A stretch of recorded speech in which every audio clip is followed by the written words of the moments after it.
Assalamualaikum warahmatullahi wabarakatuh. Perkenalkan, nama saya Maya dengan NIM 22481042. Jadi di sini saya akan membuat video dengan tujuan menyelesaikan tugas sebagai ujian tengah semester dari matkul hadis Tarbawih. Jadi di sini saya akan menjelaskan 5 hadis beserta maknanya. Jadi untuk yang pertama, hadis tentang kewajiban anak terhadap orang tua. An Abdillahi bin Mas'udin radhiyallahu anhu qala sa'altun Nabiyya sallallahu alaihi wasallam ayyul amali ahabbu ilallah qala as-salatu ala waqtiha thumma ayyun qala birrul walidain qultu thumma ayun qala al jihadu fi sabilillah. Dari Abdullah bin Mas'ud RA, ia berkata, aku bertanya kepada Nabi Muhammad SAW, amalan apakah yang paling dicintai Allah? Beliau menjawab, sholat pada waktunya. Aku bertanya lagi, kemudian apa lagi? Beliau menjawab, berbakti kepada kedua orang tua. Aku bertanya lagi, kemudian apa lagi? Beliau menjawab, berjihad kepada Allah. Hadis riwayat Bukhari dan Muslim. Jadi hadis ini menjelaskan bahwa berbakti kepada orang tua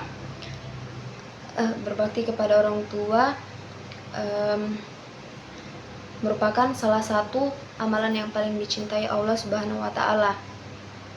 Rasulullah Shallallahu alaihi wasallam menempatkan birrul walidain setelah sholat tepat waktu.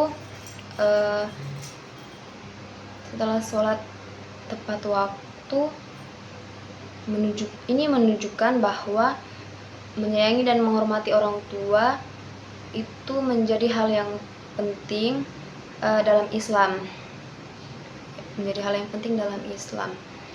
Jadi kewajiban anak terhadap orang tua dapat dilakukan dengan berbagai cara, seperti berbicara sopan, mendengarkan nasihat baik dari mereka, berbakti, membantu pekerjaan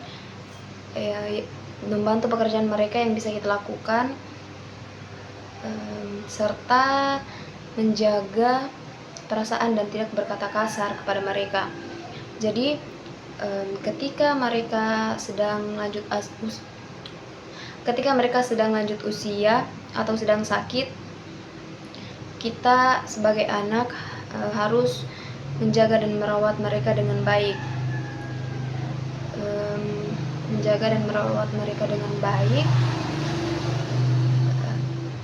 Jadi kita sebagai anak melakukan kewajiban terhadap orang tua seperti yang telah saya jelaskan. Akan tetapi ketika orang tua kita telah meninggal, kita melakukan kewajiban kita sebagai anak terhadap orang tua dengan cara selalu mengunjungi dan membersihkan kuburan mereka, serta senantiasa mendoakan yang terbaik untuk mereka. Jadi di dalam hadis ini menjelaskan bahwa ridho Allah itu berkaitan dengan ridhonya orang tua. Jadi kita sebagai anak, ketika kita berbuat baik kepada orang tua, maka kita akan mendapatkan pahala serta keberkahan dalam hidup.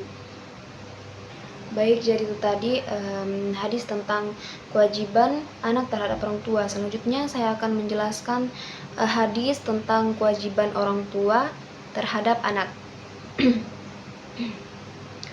An Abi Hurairah radhiyallahu anhu qala Rasulullah sallallahu alaihi wasallam ma nahala walidun waladahu binihlin afdola min adabin hasanin. Dari Abu Hurairah RA, Rasulullah sallallahu alaihi wasallam bersabda, tidak ada pemberian orang tua kepada anaknya yang paling utama daripada pendidikan akhlak yang baik. Hadis riwayat Tirmizi. Jadi hadis ini menjelaskan bahwa kewajiban orang tua tidak hanya memberikan kebutuhan seperti materi, makanan, pakaian, dan tempat tinggal, tetapi juga mendidik anak dengan akhlak dan perilaku yang baik. Orang tua menjadi contoh utama bagi anak sehingga sikap dan perilaku orang tua akan mempengaruhi perkembangan anak. Hadis ini menunjukkan bahwa orang tua bertanggung jawab untuk membantu anak menjadi pribadi yang sopan, jujur, dan bertanggung jawab, serta mampu menghormati orang lain dan menjalankan ajaran agama dengan benar. Contohnya, orang tua mengajarkan anak untuk berkata jujur, baik terhadap sesama, dan menghormati orang yang lebih tua. Baik, itu tadi hadis tentang kewajiban orang tua terhadap anak. Selanjutnya saya akan menjelaskan hadis tentang keutamaan orang yang berilmu. An Muawiyah radhiyallahu anhu qala Rasulullah sallallahu alaihi wasallam, man yuridillahu bihi khairan yufaqihu fiddin. Hadis riwayat Bukhari dan Muslim. Dari Muawiyah RA, Rasulullah sallallahu alaihi wasallam bersabda, barang siapa yang Allah kehendaki menjadi baik, maka Allah akan memahamkannya tentang agama. Hadis riwayat Bukhari dan Muslim. Jadi hadis ini menjelaskan bahwa ilmu memiliki kedudukan yang sangat tinggi dalam Islam. Orang yang berilmu akan lebih mudah memahami ajaran agama, mengetahui mana yang benar dan salah, serta mampu menjalankan hidup dengan baik dan bijaksana. Ilmu juga dapat membantu seseorang memberikan manfaat kepada orang lain melalui nasihat, pengajaran, dan perilaku yang baik. Contohnya, seorang pelajar yang rajin belajar agama akan lebih memahami pentingnya sholat, kejujuran, dan menghormati sesama dalam kehidupan sehari-hari.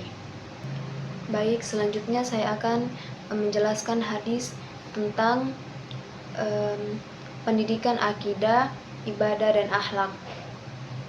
An Abdillahi bin Amrin radhiyallahu anhu qala Rasulullah sallallahu alaihi wasallam, muru auladakum bisolati wahum abna'u sab'i sinin.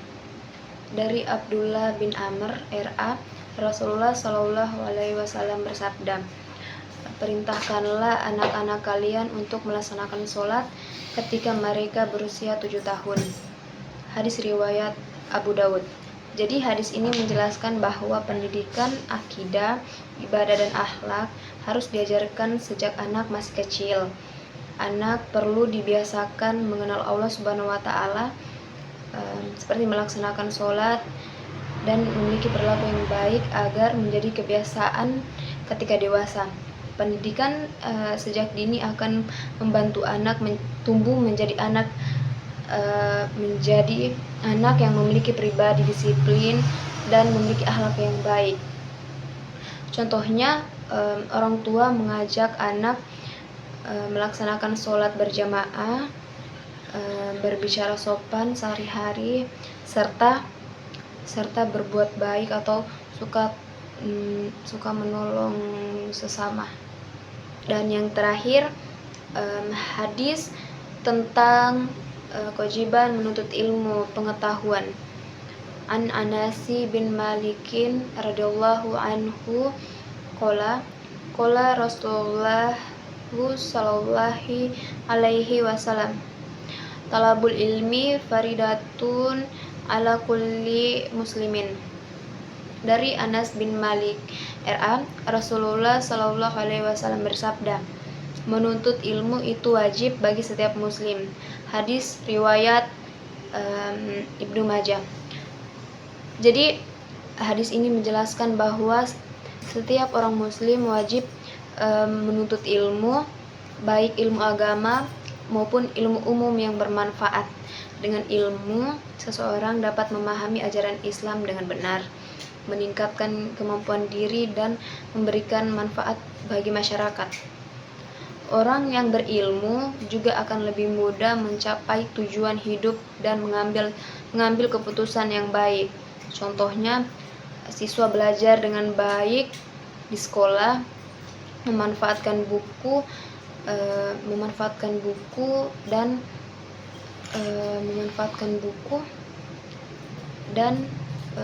membantu sesama.